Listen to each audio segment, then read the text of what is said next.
Fala, galera! Sejam muito bem-vindos ao podcast O Mania de Cirurgia, o podcast do cirurgiano geral, senhores.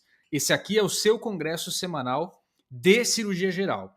E hoje aqui, mais uma vez, mais um episódio que a gente está voltando com uma série lá atrás, que é de mitos, lendas e verdades também da cirurgia. Então hoje a gente vai falar sobre alguns desses mitos, lendas e verdades. E eu tô aqui mais uma vez com os doutores Adriano Flug, doutor Diego Adão, que são os meus companheiros aqui de podcast. E eu queria, como sempre, perguntar como é que eles estão, como é que tá sendo aí a semana. E aí, como é que vocês estão? Estamos bem, e essa semana dois médicos me pararam para falar sobre o último episódio, penúltimo episódio de Guideline do Tórax, que foi muito legal, deu para recuperar algumas normativas e recomendações. Interessante que ambos escutam na academia, o pessoal escuta muito na academia, eu acho isso muito legal. É divertido, É, né? Eu tô deve ser. empolgadaço. Queria já avisar o pessoal aí. Se você quiser assistir ou ouvir ao episódio anterior de Mitos e Verdades, o nome da série que a gente deu foi Mitos e Verdades. É o episódio 133. É Mitos e Verdades em Cirurgia Geral, parte 1. Portanto, de uma forma inédita e criativa, este episódio chamará Parte Mitos 2. e Verdades. Parte 2, é com certeza Muito a parte bom, 2. muito bom. A gente é bem criativo mesmo. O gente pessoal é já muito sabe, criativo. a galera já conhece. Cara, a semana foi tranquila. Hoje foi muito divertido porque hoje teve aula da cirurgia geral, né? Uma vez a cada 15 dias tem aula da geral. E a gente tá no módulo de especialidades. Então foi o módulo de vascular e a aula foi sobre insuficiência venosa periférica. Mas o divertido não foi a aula em si, foi porque a gente convida um especialista da vascular para participar da aula, né? Para comentar e tal. E aí no final a gente tem feito umas perguntas. Eu já tinha feito esse workshop de profissões. Eu trouxe um plástico, depois eu trouxe um uro, depois um gastro para discutir a carreira. E aí eu aproveitei que a Nath Pegas foi lá, a Nath é a nossa vascular que estava lá, e aí ela... A gente faz perguntas de consultório. Quanto custa montar um consultório? Quais são as dificuldades? Quanto que ela ganha por mês? Tudo isso. Cara, é muito divertido, porque a galera começa a perguntar, né? Aí você começa a descobrir que o consultório tem que colocar os aparelhos de ultrassom, o valor do custo, tem que ter a liberação do KNES, e aí é como que ela cobra a consulta, como que ela faz outra. É muito legal. E é bom que o pessoal se situa enquanto ganha, porque é uma coisa que ninguém conversava, né? Pelo menos na nossa época, cara, se você perguntasse quanto o indivíduo ganhava, nossa, era uma coisa que você é fariseu, sai daqui, né? E aí a gente já tem mais essa liberdade. Então a aula hoje foi muito legal, tanto pelo assunto quanto pelo finalzinho, esse debate meio... Eu não sei se fariseu, na minha época, alguém ia falar. Mas, cara, eu respeito você falar um negócio. Eu não sei nem o que é isso. O que é um fariseu? Explique aí, Cara, você que é um cara aqui culto. ó, como o episódio vai ser longo, eu vou me dar o direito de não explicar. Então é porque não sabe. É É porque não isso, sabe e tá se escondendo aí atrás do negócio. O Diego veio com essa moda, cara, vou dar um direito de não explicar, é a terceira vez que ele aplica isso na semana. Pois é, Ele pois é. aprendeu com alguém, Eu sei tô lá. com preguiça, essa é a grande verdade. Quando ele tá com medo de perder a discussão, ele dá uma dessa aí. Eu vou escrever um livro, 10 dicas de um fariseu arrependido. Eu vou colocar no aeroporto para vender, aí vocês compram. Aí eu vou vocês dão uma conseguir lida comprar aí. e ler. Boa. Exato. Talvez no Kindle, você lê no Kindle aí. Ah, vá pro inferno. Ah, vá. Isso Tem a mensagem? semana. A Não, eu minha quero foi saber a boa. semana do cara, porque eu sei que A tem minha- novidade, hein? Então tem, vou mostrar aqui pra vocês. Olha só que legal. Eu recebi essa semana, cara. Que Meu- é isso? Ó, que bonito, cara. Enquadrado, eu recebi enquadrado, nem abri ainda. Mas é o meu certificado do American College of Surgeons, que é de um evento que eu participei. Eu não lembro se eu contei isso pra vocês aqui, acho que sim. Que é de uma academia de cirurgiões educadores, né? Eles chamam de Academy of Master Surgeon Educators. E aí eu apliquei, né, e fui aceito na academia, e aí eles mandam esse certificado. Chegou essa Muito semana, legal, então bacana. Tô pensando onde que eu vou Leitão, colocar né? aqui em casa ainda. Gutão, você é o orgulho do Mania. Orgulho pra nós, cara. Você fez o Mania ficar internacional.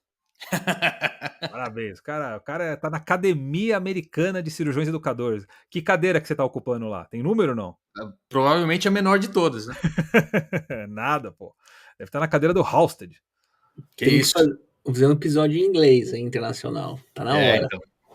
Eu tô maquinando aqui as pessoas para chamar, cara. Acho que vai ser legal. Bom demais. Ó, eu tenho mensagem de maníaco aqui. Se vocês não tiverem nenhum recado, eu tenho mensagem.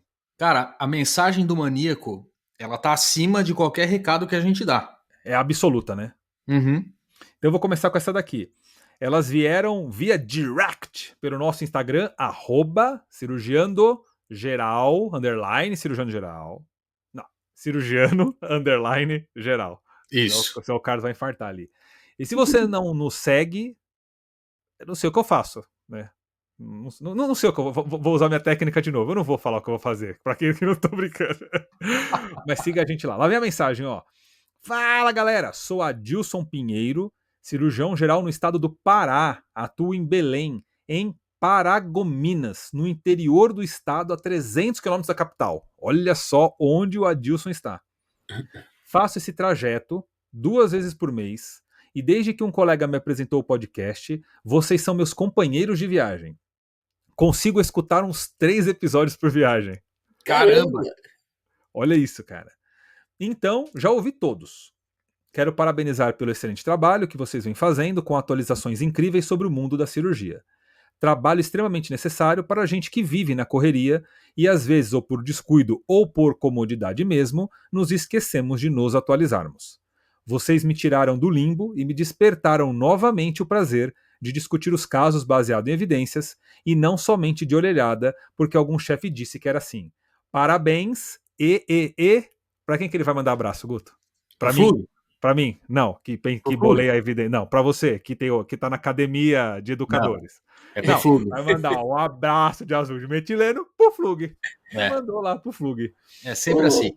Um grande abraço, Adilson. Puxa, acho que ele conseguiu sintetizar toda a nossa missão como CDB. Puxa, foi muito legal. A ideia é justamente vender, de certo modo, um tempo e uma atualização fora de impressões e mais baseada em evidências. Parabéns e um abração para você aí, cara. Tudo de bom.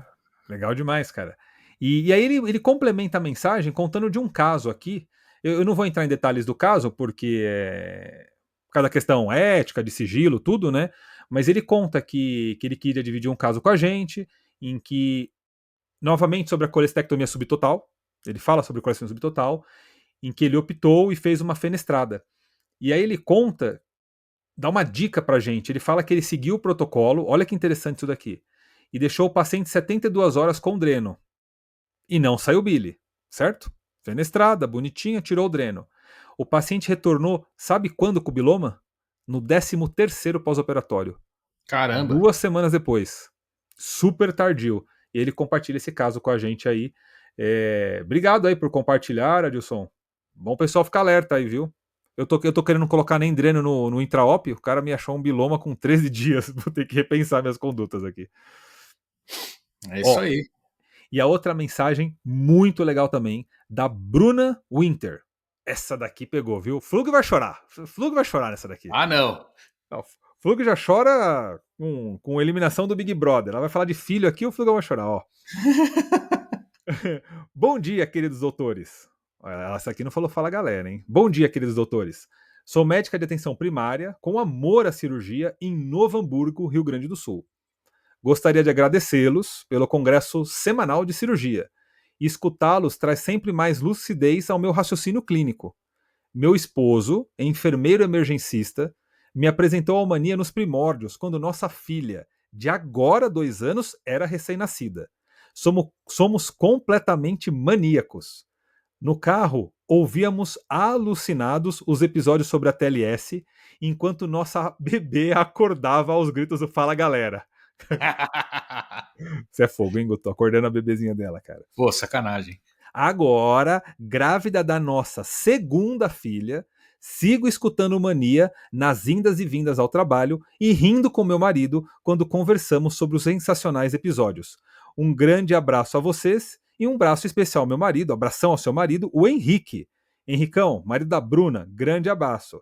E agora, Flugão, cara, você vai chorar, cara. Você não vai conseguir falar isso sem chorar.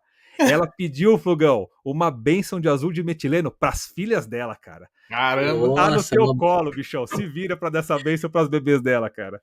uma grande bênção para suas filhas, que elas saibam sempre tomar as decisões certas, que seja um caminho com muita sabedoria, prudência, coragem para mudar o mundo e atualizar e ser tão bons como vocês parecem ser pra gente e pro mundo inteiro. Fique com Deus. Muito bom. Ah, que legal. Obrigado, Bruna. Beijo para suas meninas aí.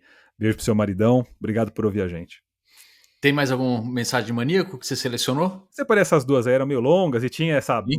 cara, o Flugão abençoar as menininhas, cara. Essa daí tem que ser a final. Fechou com chave de ouro. É. Tem 2 recados que a gente precisa dar antes de ir pro episódio, né? Bora lá primeiro? O primeiro deles é o seguinte, muito importante, né? Estamos hoje no dia 12, ou seja, faltam apenas poucos dias. Faz a conta aí, bonzão de matemática. Tô tentando fazer aqui, não Tá saiu. vendo? Vai 2, desce 3. Bom, a gente está a poucos dias de fazer uma nova abertura da CDB. Então, o Boa. pessoal que está aí interessado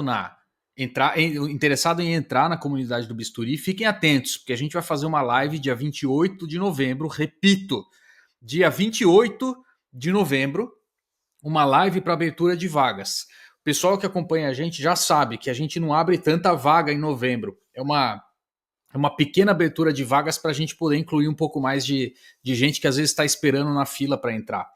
Então, fiquem atentos, a gente vai fazer o mesmo esquema de sempre.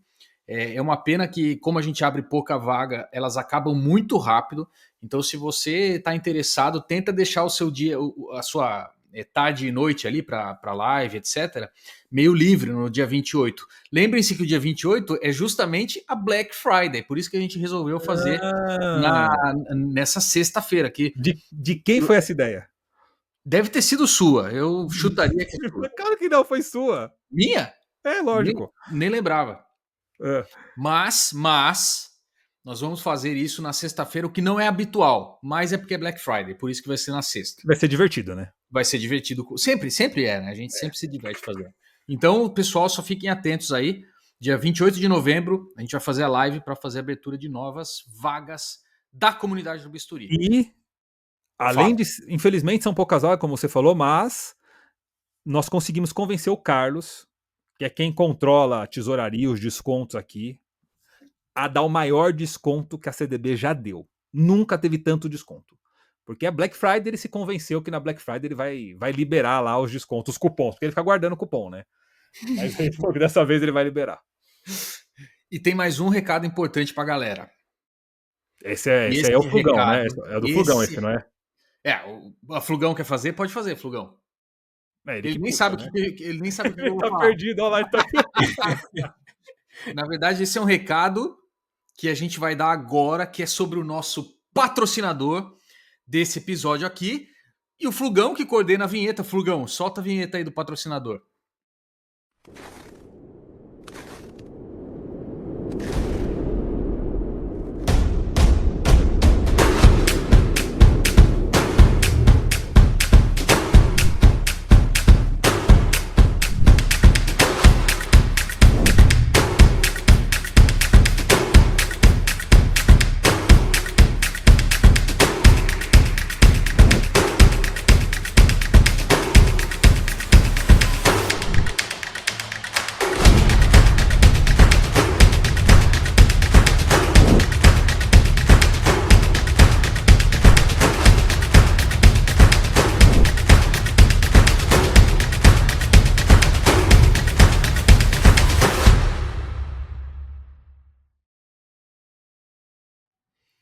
É isso aí, senhores. Então tá aí o nosso patrocinador oficial do Mania de Cirurgia.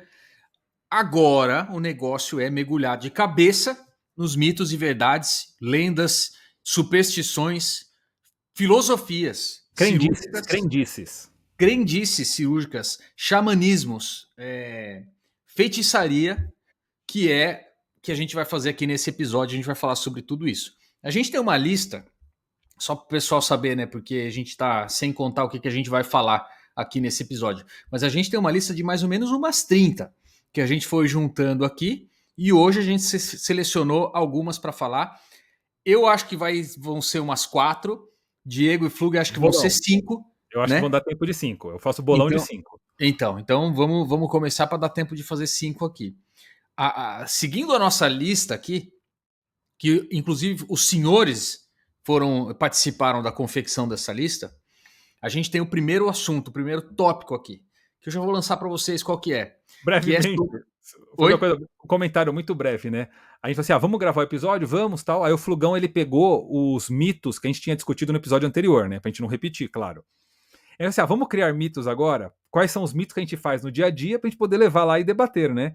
E aí eu fiquei pensando, tal, mito tal. Aí eu fazia só assim, o que o Flug costuma fazer? Eu lembrava, é mito. Eu colocava, o que o Flug faz? É mito.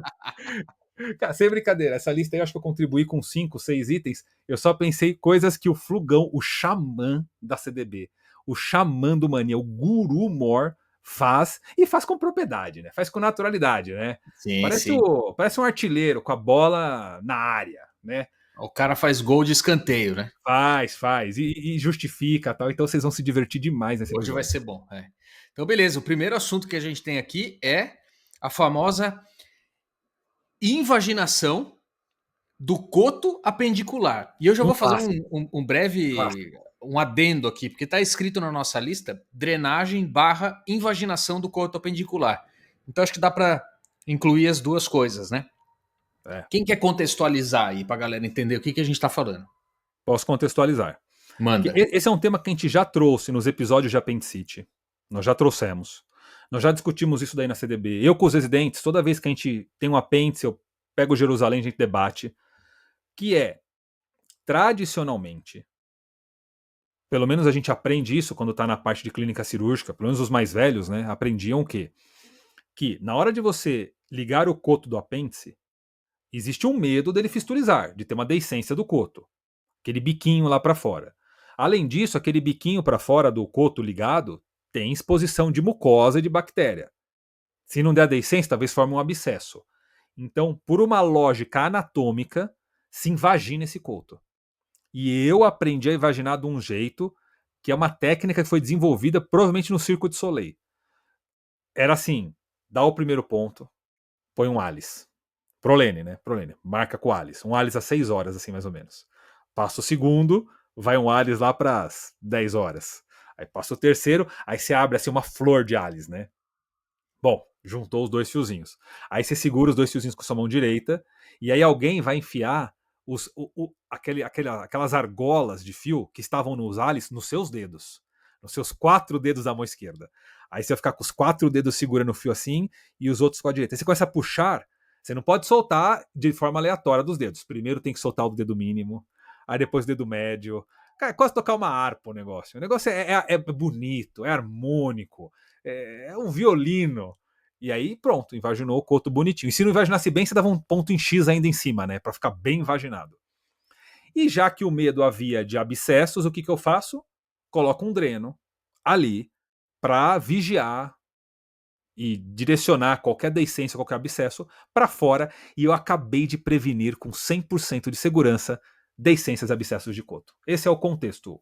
Essa é a lenda, esse é um mito que paira nos corredores, tá bom? Muito bom, muito bom. E bom, então no final das contas a gente vai discutir aqui sobre drenagem profilática de coto apendicular ou drenagem de um potencial abscesso intracavitário pós-apendicectomia e se deve ser feito ou não invaginação do coto apendicular. Isso, Eu quero. de uma forma bem objetiva, né? A ideia não é discutir pormenores, é só dizer se isso ainda é mito ou não, né? Sim, e aí? Mito ou verdade? Flug. Drenar o coto apendicular, invaginar o coto apendicular. Eu acho que essas coisas é que nem mercado financeiro, né? As coisas acontecem, depois alguém justifica. Então, o dólar subiu, aí, o dólar subiu por causa disso. E a laparoscopia, ninguém imaginava, e deu certo. Aí depois o pessoal começou a ver se realmente precisava imaginar ou não. E depois veio começar toda a evidência. Até temporalmente tem essa associação. Você viu que você punha clipe LT300, Hemolock, grampeava, e não havia necessidade de você imaginar. Quando você vai ver o Jerusalém, ele até menciona uma taxa de infecção menor, de ilho. Eu não vi exatamente o trabalho, mas parece ser uma revisão sistemática. Em termos de prática, quando você pega aquelas apendicites simples, né, que você dá alta no primeiro PO, acho difícil você conseguir ter uma diferença muito expressiva numa coisa que é alta no primeiro PO, como a gente falou, né? Eu acho que, na verdade, não tem diferença. Então, mais fácil é fazer mais simples, né? E ponto final. A questão, talvez, é os cenários mais heterogêneos, né? Em que você, por exemplo, tem um coto apendicular totalmente destruído, que você não consegue trabalhar com ele. Aí talvez seja casos mais raros, né? Outliers. Aí talvez algum tipo de reforço nesse sentido seria útil. Em relação à drenagem, não tem sentido nenhum drenar um caso simples, que é 90% das afecções. Mas acho que nos cenários mais complexos, em que você tem uma destruição tissular grande do coto pendicular, e principalmente quando vai para retroperitônio, eu acho que a drenagem é válida. A drenagem sempre a vácuo, em um Portovac número 19, por exemplo. Não acho muito interessante você usar um Penrose ou Waterman, como se fazia um tempo atrás. Tem que ser a vácuo, principalmente se for no retroperitônio. Agora, nas coleções pélvicas bloqueadas, eu vejo um benefício pouco nisso, né? Vai depender do seu coto. Como que ficou esse coto? Como ele ficou... quão confiável você sente que essa sutura foi. Quanto mais inseguro você for, mais eu acho que a drenagem tem esse valor. Quanto mais seguro você for, menos valor tem a drenagem. Flugão, então você coloca o dreno na cavidade. Estou pensando nesse negócio que você falou do retroperitônio. Ele inventou um subgrupo de análise, que é o retroperitônio, para justificar o dreno dele. Nenhum estudo fez o retroperitônio, ele acabou de achar uma falácia aí para justificar. Um fariseu, será? Ele é um fariseu? É um fariseu, é um maldito fariseu.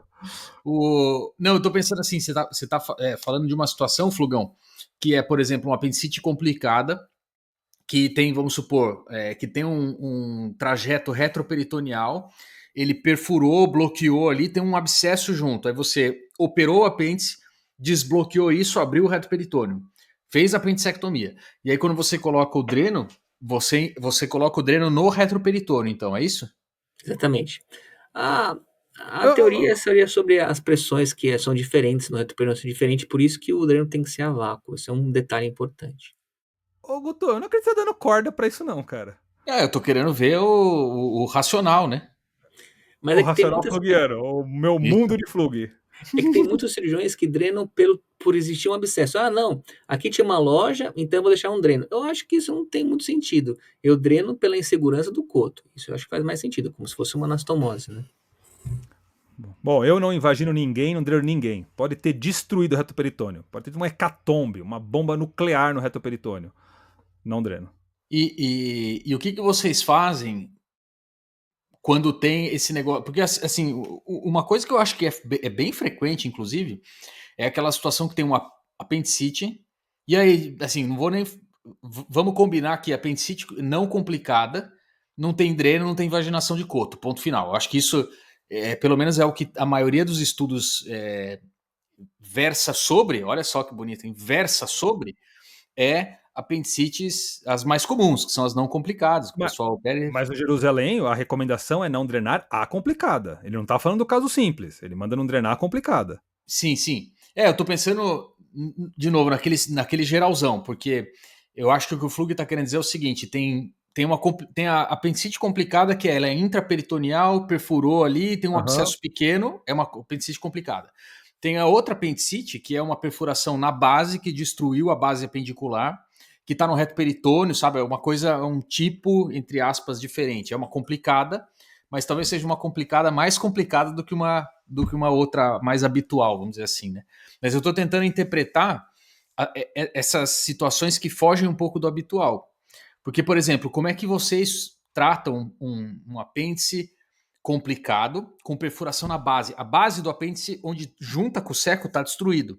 Você não consegue clipar o negócio ali. Grampearia. Aí você usa um grampo, aí você faz aquela sequectomia parcial, né? Hemitiflectomia, uma hemitiflectomia. Mas não sei se é uma tiflectomia parcial, talvez, né? Porque isso. Um segmento pequeno, né? É uma orelhinha. Uma orelhinha do seco. É o que eu faço também. Você também, Flug? É que é difícil, se for factível é ótimo, mas eu entendo que a maior parte dos cenários, aquela serosite fibrina purulenta, deixa tecnicamente muito difícil você fazer isso, É né? melhor tirar o seco todo, né? Então isso eu já não faço nunca. Eu nunca fiz uma colectomia. Não fala nunca, é mentira. Eu fiz duas colectomias direita por apêndice, mas os duas eram, uma era endometriose e outra era tumor. Mas por apendicite, processo benigno, eu acho que eu seguro uma fístula, mas não faço a colé. Mas essa frase não é minha, eu importei essa frase. Ah, entendi. Essa frase é Então, do Não, Dário mas o Birolini. episódio é apendicite aguda, o episódio? Não, só por curiosidade. não, vocês não querem discutir o Não, mito, aí eu não lenda, vou verdade? conseguir chegar em 5 mitos, né? Por isso que eu falei que não ia Perdi, dar né? tempo. Eu quero mudar minha aposta. Um mito. Coto do apêndice. Pronto, é um mito só. Não, não, pô, Ó, agora não ó, pode vamos mudar a lá. A aposta no meio do caminho. evidência do Jerusalém 2020 é para não drenar nem as complicadas. E não tem essa discussão lá. Ah, mas o retroperitor. Não tem, não tem. E é para não invaginar o coto. Aí a evidência diz que, claro, não é nenhum ensaio clínico randomizado, hein? Não são revisões temáticas e tal. A certeza da evidência é muito baixa, não há dúvida nenhuma. Mas parece que invaginar o coto não diminui risco de deiscência e talvez aumente risco de íleo pós-operatório. E drenar não diminui risco de abscesso. Os pacientes continuam formando abscesso. E talvez possa aumentar alguns desfechos ruins, como o tempo de internação e inclusive morbimortalidade. Então, um trabalho que discursa até sobre o aumento de mortalidade com o dreno. Mas aí também a evidência é muito ruim. Então, entre mito e verdade, hoje o Jerusalém trabalha com a verdade para não drenar e para não invaginar. Agora, nos subgrupos flugianos, né? Na dimensão do flug, que tem retroperitônio, tudo aí não dá para discutir, né? Não tem isso. Aí eu não vou discutir com você esse assunto. Eu me recuso a discutir. Não me deram o direito de não discutir. Vou me dar o direito de não discutir esse subgrupo. Muito bom, muito bom. Então é isso aí. Então, Boa, drenagem boa. e invaginação é mito, é isso? É mito, é mito. Então, beleza. Muito bom. Então, primeiro mito e lenda. Aliás, entre mito e verdade. Mito O primeiro ou verdade? foi Mito. mito. Bota o carimbo Mito. aí. Mito. Boa. Segunda coisa para discutir: drenagem sentinela de anastomose. Aí pegou, né? Porque anastomose de quê? A gente pode escolher. Delgado. Delgado De com quê com delgado. quê? Uma interectomia segmentar. Você pode escolher ou escolher essa. Acabou, não tem dreno. Próximo. Mito.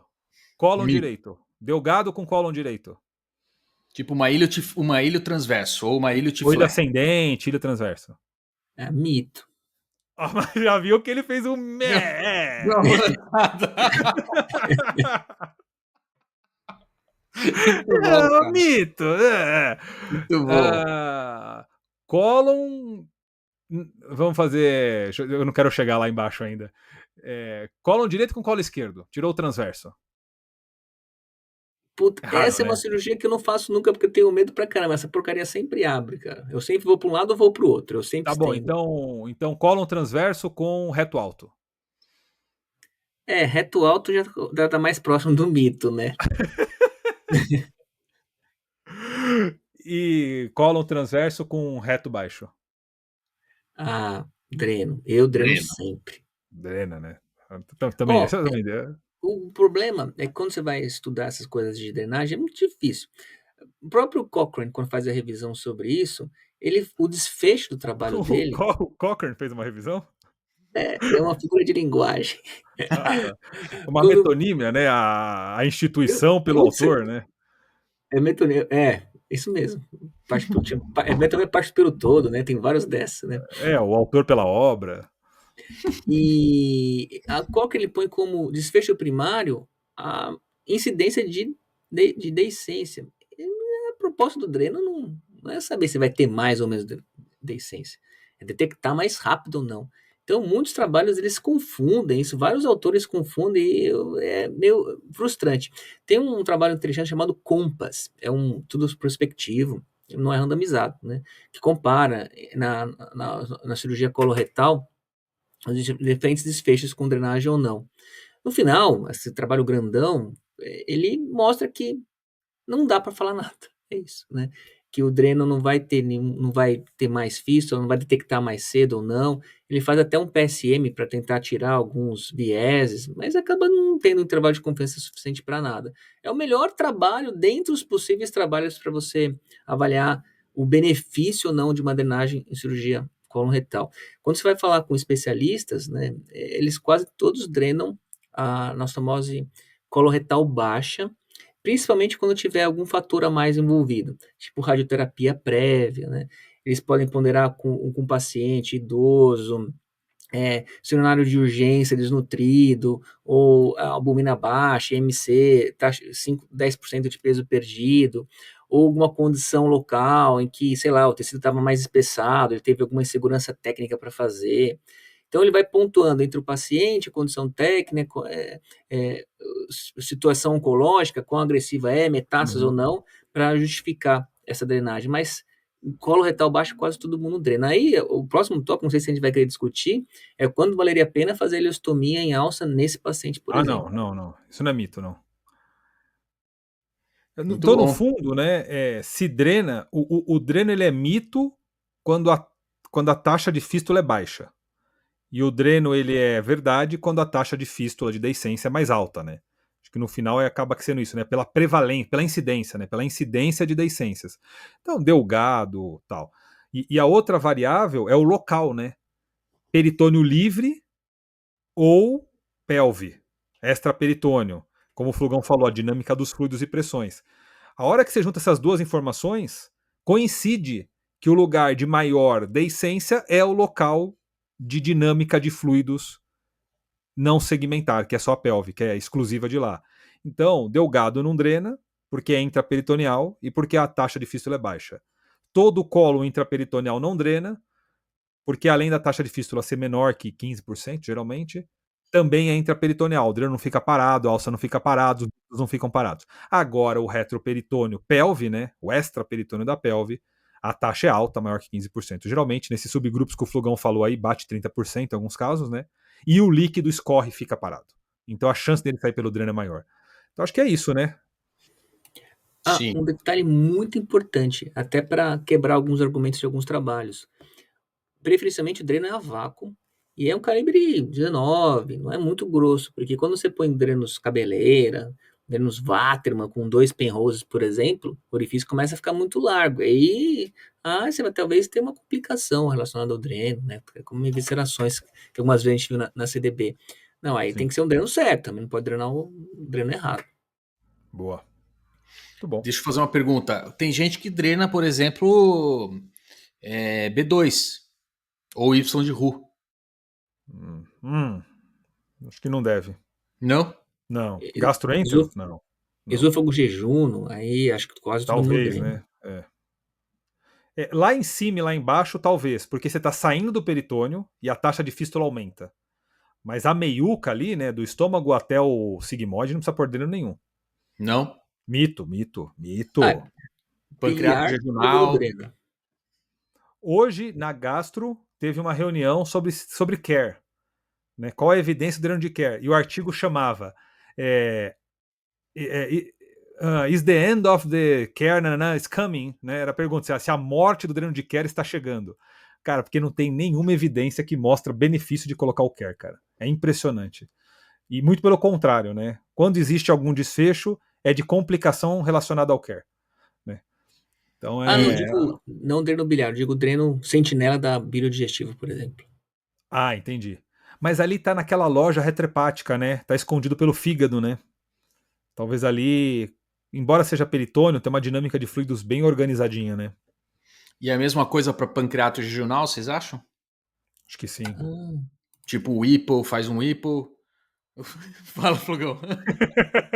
Cara, a drenagem de pâncreas eu me interesso muito porque tem muita fístula, né? Tem um trabalho bem legal chamado Pandorina, que avaliou se drena ou não pancreatectomia corpo caudal, né? Então, a argumentação desse trabalho, vale a pena ler, Pandorina. Que essas fistuletas, né? Sabe a diferença entre fístula e fistuleta, né? Fistuleta é com você e fístula com seu amigo. É que essas coleções são estéreis, então, teoricamente, elas poderiam se formar, desformar sem haver intervenção. E nos serviços que fazem essa cirurgia desse porte, pressupõe-se, ou geralmente tem, principalmente os trabalhos, os países que fazem esses trabalhos têm a radiologia intervencionista e acaba conseguindo drenar sem ter que ter a drenagem sentinela. Então, nesse trabalho em específico, ele advoga contra essa drenagem sentinela de rotina na pancreato corpo caudal com uma evidência razoável. Foi um trabalho publicado no JAMA. Agora, já na GDP, a história é um pouco diferente. Acho que quase todo mundo acaba drenando aí. Mas se você for olhar o Eras, com todas as ressalvas à galerinha do Eras, Furgão, que você gosta bastante, o Eras de coloprocto, o Eras de fígado e o Eras de pâncreas, fala para não drenar, né? De rotina, todo mundo, eles falam que não precisa, né? Nem a GDP, nem as GDP também? De rotina, a tendência é esse dreno sair. Mas quando você vê a evidência, é muito ruim, né? Aí, os subgrupos, como você coloca de alto risco, quase todo mundo é. Então aí a coisa degringola, mas há um movimento de literatura muito forte para não drenar mais nada, né? Nada mesmo, nem esplenectomia. Esplenectomia no trauma, né? Não precisa, de rotina não precisa. Então tem um movimento forte hoje sobre isso, querendo colocar mito em todos os drenos. Sabe o que eu acho que é importante nesses trabalhos? A validação externa. Porque eles realmente vivem uma realidade diferente da gente. O Marcelão, lá no grupo da CDB, vive comentando sobre isso, né? Na parte oncológica, há um grande movimento, por exemplo, de fazer químio imuno neoadjuvante. Muito forte. Você vê isso para esôfago, você vê para estômago, você vê para pâncreas cada vez mais. Só que para você fazer isso, por exemplo, para pâncreas, você tem que ter biópsia, então você vai ter que ter uma ecoendoscopia para fazer a biópsia, tem um serviço que consegue fazer a quimio rápido. Então, quando você pega esses trabalhos bonitos, assim, oncológicos, de neoadjuvância, cara, não tem validade externa aqui, não tem. A gente está longe de conseguir fazer a biópsia, a gente está longe de fazer a quimio. Então, esses trabalhos, para quem gosta de fazer trabalho, cara, vale muito a pena fazer um trabalho para ver se valida externamente aqui, porque eu acho que não vai validar nada, cara. Vai ser conversa para inglês ver. Mas eu acho que tem uma discussão boa nisso aí, principalmente para quem está ouvindo a gente, que trabalha em algum serviço que não tenha todos os recursos disponíveis. Porque assim, eu entendo, e vou fazer aqui o advogado do diabo, né? Na minha cabeça, imagina, eu estou num serviço que eu posso fazer que seja uma colectomia, uma retossigmoidectomia oncológica, por exemplo, não deixei dreno. Se o paciente tiver uma fístula e que seja uma coisa contida, eu vou pedir uma radiointervenção, por exemplo, vou drenar isso de forma percutânea. Se o paciente fistulizar para peritônio livre, que não está bloqueado, ele vai acabar sendo operado, ponto final. A presença ou ausência do dreno não interfere em nada na fístula, né? E se interferir, talvez interfira para aumentar a taxa de fístula, talvez, né? Imaginando que possa ter um contato, alguma coisa. Sempre tem gente que fala, nossa, eu reoperei e o dreno estava dentro da anastomose, sabe? Aquelas coisas. Então eu fico pensando assim, se eu estou num serviço que não tem recurso de radiologia intervencionista, talvez o meu racional de drenar seja justamente uma coisa que a gente não acredita mais e a literatura também não, que é eu vou tentar prevenir a formação de um abscesso, por exemplo, não estou prevenindo fístula. Eu vou tentar ou reconhecer essa fístula precocemente, ou eu vou tentar evitar que, se houver uma fístula bloqueada, esse bloqueio esteja lá e persista. Eu vou deixar o dreno para tentar esvaziar isso, como se fosse fazer, às vezes, de um dreno percutâneo colocado no pós-operatório. O dreno já seria o caminho da fístula. Como se fosse isso, para já orientar essa fístula para fora, né? E aí eu acho que essa discussão existe justamente por causa disso.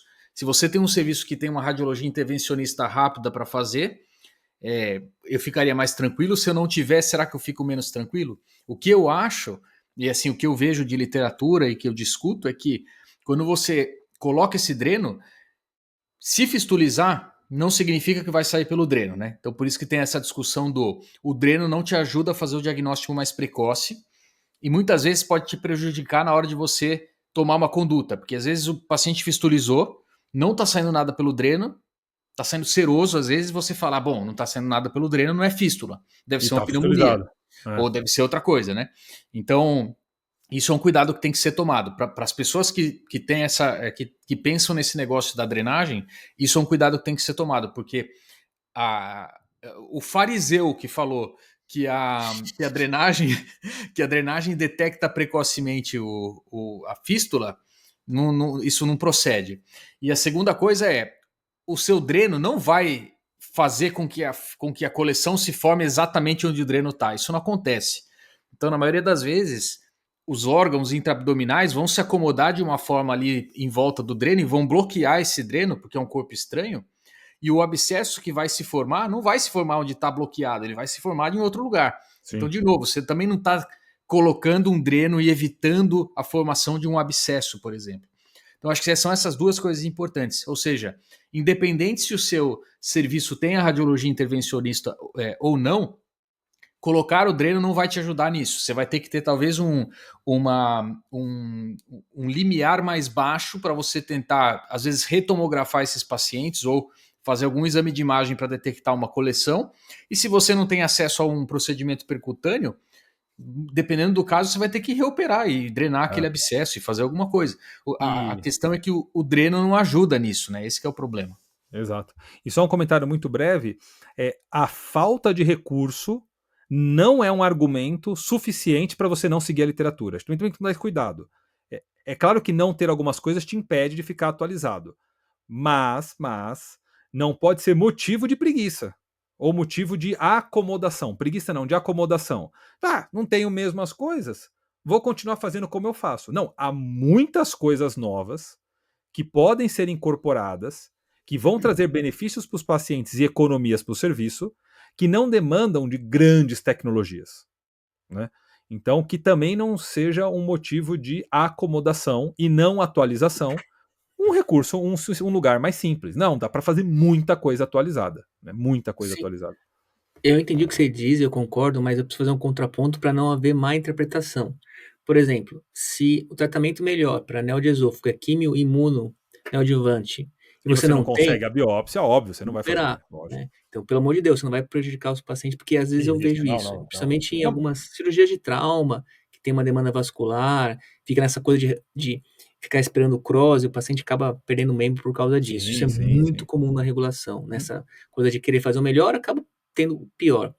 Outro ponto em relação à drenagem, né, é que por vezes o dreno pega e você foge de uma recuperação aberta num serviço que você não tem radiointervencionista. Então, tem que ser, a gente tem que juntar toda a evidência, né, mas entender que cada caso é um caso, solidariedade é uma coisa, você vai ter que tomar a decisão ali com o melhor que você tem, com a melhor evidência possível, o que você consegue fazer, né, e sempre se reavaliando, entendendo que há limitações que você tem, e que a ciência até pode falar uma coisa, mas talvez não seja a realidade do seu serviço. Eu sei que eu estou sendo um pouco prolixo, para entender que aqui não tem verdades absolutas, pelo contrário, a gente está aprendendo a achar um meio termo aqui. Vou ter que fazer um contraponto filosófico. Ixi. As verdades absolutas existem. A gente só não sabe qual que é, né? A gente nunca vai saber, né? Elas estão aí, né? O problema é que qual das nossas condutas está mais próxima dela, né? Esse é o problema, né? Isso aí. Dois mitos, é isso? 2 mitos. Drenagem sentinela de Nastomote. Não, mas pelo último comentário do Flug, ele não bateu o martelo que é um mito. Não, tá em cima do muro. São vários, né? São vários cenários, né? Reto baixo, reto alto, bilho digestivo. Tá louco pra drenar, louco pra drenar.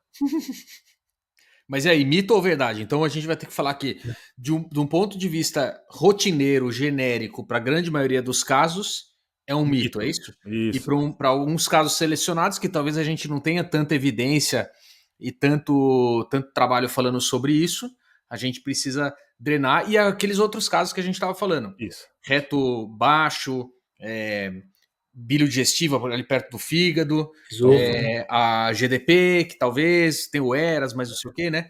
Então esses aí a gente aceita. É verdadezinha. Então a gente vai aceitar uma porcentagem maior sendo mito, mas ainda com uma possibilidade de ser verdade. Beleza. Boa. Bom, vamos fazer mais uma, vai? Mais uma, né? A próxima que tem, eu tenho até vergonha de falar. Vergonha não, né? Eu tenho até medo de falar aqui, porque precisa de um episódio de podcast inteiro só disso. E quem tá ouvindo Mania agora vai delirar.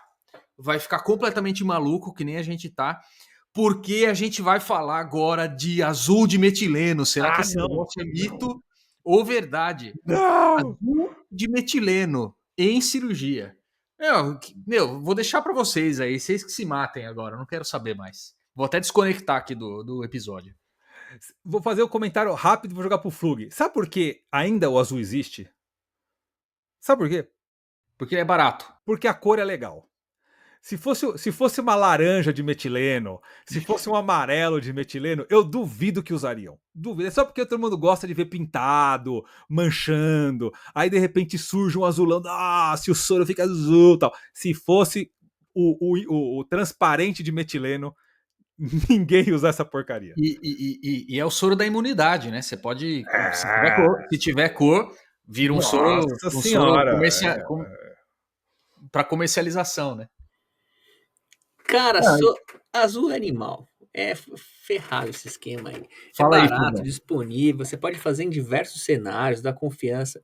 Mas, sendo acadêmico, quando se pesquisa sobre testes de anastomose, seja elas quais forem, borracheiro, azul de metileno, o que Verde. mais? O quê? O verde de O indocianina. verde, né? O verde, estamos na era verde, né? Todo mundo está falando verde, todo lugar. Há muitas críticas porque não há muita padronização, então, por vezes, ele não parece mostrar o que de fato acontece, mas a oncologia está vindo com tudo nisso aí, até na cirurgia bariátrica, principalmente nas revisionais, que o risco é maior, né? Para você testar como vascularizar os princípios da anastomose, né? Vascularização e tensão. A vascularização cairia nesse verde. Mas, de fato, quando você vê esses testes, não há muita evidência, né? Quer dizer, não é que não há evidência, né? A ausência de evidência. Ninguém mostra nada, não tem trabalhos falando de nada de lugar nenhum. Então, acaba sendo alguns guidelines que mencionam conceitos de especialistas. Por exemplo, nas anastomoses de maior risco, como a gente falou, que cabe a drenagem, por exemplo, eu acho que esses testes têm mais benefício. Os poucos trabalhos retrospectivos que eu vi, o que acontece? Quando ele faz o teste e vem positivo, ele muda alguma coisa. Ele faz, por exemplo, uma ileostomia de proteção numa anastomose coloretal baixa que vazou um azul ou um borracheiro. Por exemplo, num bypass que teve isso, ele provavelmente pode fazer uma gastrostomia no estômago excluso.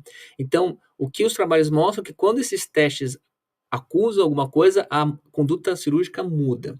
E isso é um problemão, porque quando você vai ver, esses testes, quando vem positivo, aumenta a morbidade, aumenta o tempo cirúrgico, mas na verdade é que o cirurgião está respondendo a esse estímulo dele. A única coisa que eu consigo dizer cientificamente é isso. Eu fiz recentemente um azul, cara, um caso muito esquisito, bicho. É um paciente que tinha feito um Vertimex há muitos anos atrás e ele veio com uma cistite actínica. Eu nunca tinha visto isso.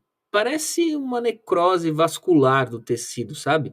De tal modo que a bexiga tinha sido destruída e não era muito nítido na toma, tanto que o diagnóstico foi meio que intraópio. E tinha esse furo na cúpula, eu rafiei, fui fazer o azul, vazou, cara. Eu tinha certeza que estava bem. E aí eu percebi que tinha dessecado por baixo, então a serosa estava cobrindo e tinha mais um furo estrelado, né? Cistite actínica, não é um trauma, né? É diferente o movimento. Então, me ajudou. Eu tive dois casos com azul, um recente na bypass. O que mudou? Reforça, testa de novo, né? Você mantém mais perto.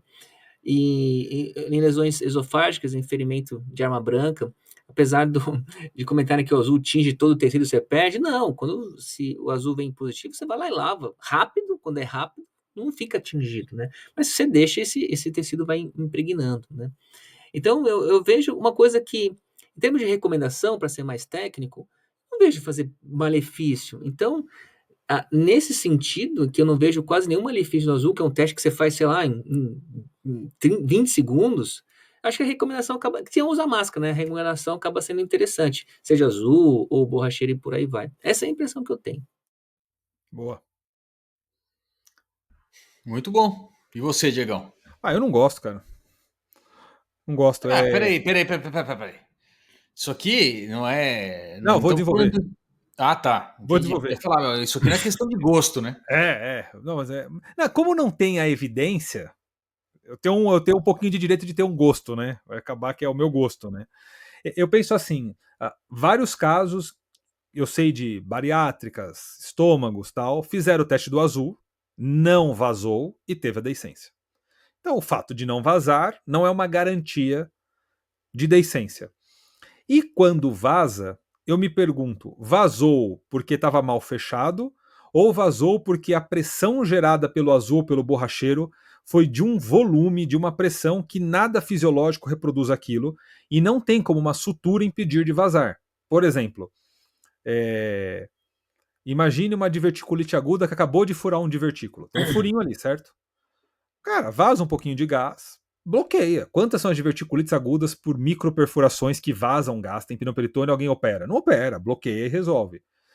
Aí vai fazer o teste do borracheiro. Já viu como é que faz? A maioria das pessoas põe um clamp no sigmoide, pega uma seringona de 60, uma, duas, três, até o sigmoide virar uma bexiga cheia que você vê lá por transparência boiando. Cara, não há nenhuma pressão colônica que mimetize aquilo. Se a gente tiver aquilo fisiológico, a gente vai cair no chão e vai rolar de dor, cara. Eu acho que o esfíncter anal não segura aquela pressão, né? Então, eu acho que a maioria dos vazamentos acontecem em regimes de pressão suprafisiológicos que vão vazar em qualquer linha, né? Agora, claro, de vez em quando vai ter uma falha na linha, talvez. E aí, nesses casos, talvez pegue. Onde que eu acho que o azul tem algum papel? Por exemplo, você quer achar a papila duodenal e você não acha, porque é um buraquinho minúsculo naquele monte de dobra de duodeno. Cara, se você jogar um azul ali na via biliar na vesícula, pinta de azulzinho. Aí, nossa, agora eu enxerguei esse negócio, né? Furo na bexiga, que nem o Flugão falou. Cara, deve ter um furo aqui, eu não tô vendo, esse é um furo muito pequeno. Então você força uma pressão, porque eu quero que o furo abra. Aí sim, eu quero que o furo abra. A minha crítica ao azul é em situações em que eu não quero que o furo abra. Tipo, eu não quero que abra. Então eu não quero ver. Mas naquelas situações que eu quero ver, eu quero que a papila abra e vaze. Eu quero que a rafia da bexiga me mostre, né, uma região de um trauma que eu não vi. Aí eu acho que tudo bem. Minha crítica ao azul é na situação de pressões fisiológicas normais. Aí eu acho que eu não faria, eu não gosto de fazer. Então você está pensando no azul como uma maneira de identificar alguma coisa antes de você fazer uma intervenção. Por exemplo. Não depois, né? É. Agora, eu não confio nesse grampeador. Tudo bem, né? Você vai ter que fazer alguma coisa mesmo para testar, né? Porque se você não confia na técnica, beleza. Mas você acabou de fazer a anastomose com a mão, dando ponto. Você deu todos os pontos, você amarrou. Cara, não faz sentido você fazer teste ali.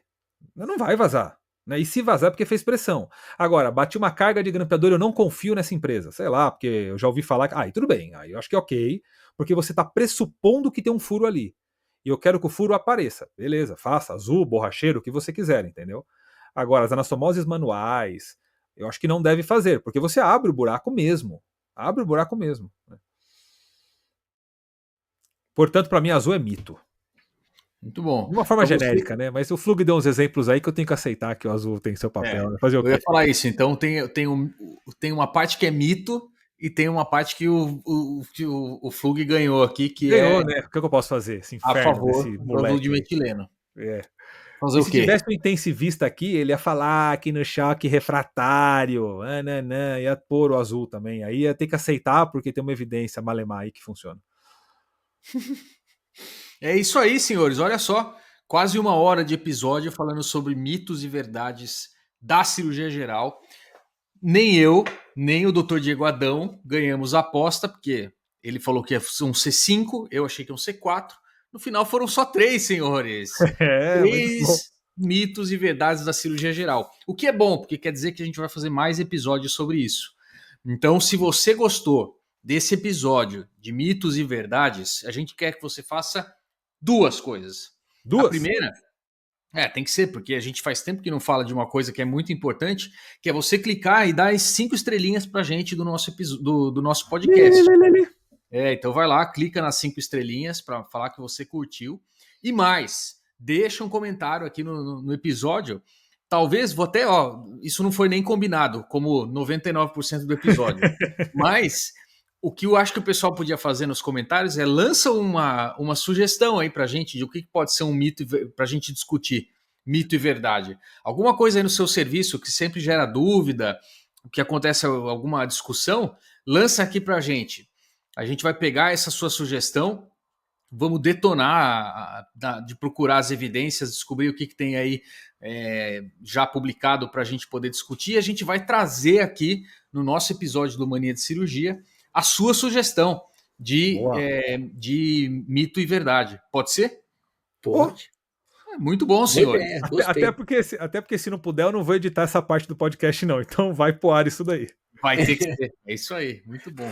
Senhores, com isso, eu Ah, me despeço do senhor. Fala. eu tenho uma frase que eu escutei que eu achei muito legal, porque agora eu tô jogando pickleball. Já viram pickleball? Não, Nem sei o que é. para. Não. Sou bom de pickleball, cara. Eu Não sou sei o que é isso. errado no pickleball. Que é isso? Pickleball é um mini tênis. Tênis pra velho. Meu Então, Deus do céu, que pena que esse negócio é gravado e eu não posso ser cancelado. Que é um pena, mini meu Deus. tênis pra velho. E eu jogo porque não machuca tanto, né? Você não precisa correr tanto de um lado pro outro. Jogo de velho, né? É muito bom. A bolinha não vai muito longe, que ela é furada, parece uma bolinha de cachorro, né? E aí eu tava vendo o Djokovic, uma frase que ele fez, né? Cara, olha a frase que o cara me enfia, que é bem estoica, né? Ele falou o seguinte: você deve aprender com o passado, viver o presente e trabalhar para o futuro. Legal, né? Que coisa profunda. Nossa, não, uma Djokovic. filosofia de uma profundidade assim. Eu diria para você que tá ali com esses filósofos grandiosos aí, né? Sócrates, Não, tá. Platão, Nietzsche. Sabe, eu ouvi Tucídides. recentemente ela parecida. Não sei se foi no Chaves ou no Chapolin, não tem um episódio? Pelo amor de Deus, pô, que frase de boteco, velho. Djokovic, o cara joga demais, cara. Você nunca viu o cara jogando. É Eu, um eu, eu, semideus. Pense Eu- no passado, veja o eu- presente. Ah, pelo amor eu de confesso Deus. que eu fiquei com a mesma impressão. Puta frase, tipo, Nossa. clichê, cara. Eu Exato. poderia ter feito Vocês falado não essa jogam frase. tênis, vocês não sabem como é que é. Ah, parece aquelas frases escritas em madeira que fica em hotel do interior, sabe? Na recepção, naquela plaquinha de madeira. Ah, pelo amor de Deus, Fugner. Não curti também. Essa aí não foi boa, não. Frase de quem joga pickleball, essa daí. Senhores, é isso aí. Foi um prazer inenarrável e Inenarrável. espero vê-los no próximo episódio do Mania de Cirurgia. Falou! Adiós.